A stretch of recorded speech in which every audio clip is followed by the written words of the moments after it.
টাকায় হবে না, 100 টাকা লাগবে, দাঁড়া দিতেছি। তুই তো ছোট লোক, তুই তো আমাদের পিছনে ঘুরোস টাকার জন্য। এই নে 100 টাকা, তারপরও আপদ দূর হতো, যাতো ভাই যা। শোন ভাই, এই লো তোর টাকা, টাকা লাগবে না।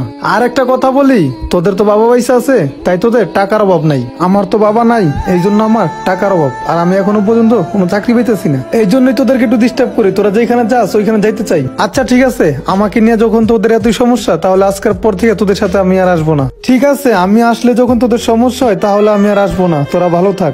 আরে ভাই শোন, কই যাস? শোন বন্ধু, তোর সাথে তো চলি, কিন্তু আমাদের তো জানা ছিল না তোর যে বাবা নাই।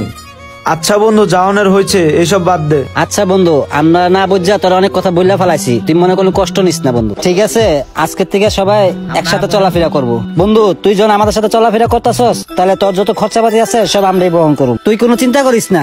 হরে ভাই, শামীম বাবু ঠিকই কইছে, তুই মন খারাপ করিস না, আমরা তো বুঝতে পারি নাই, আমরা যা করছি তুই আমাদেরকে মাফ করে দে, আমরা 4 জন এখন বন্ধু। আচ্ছা ঠিক আছে বন্ধু।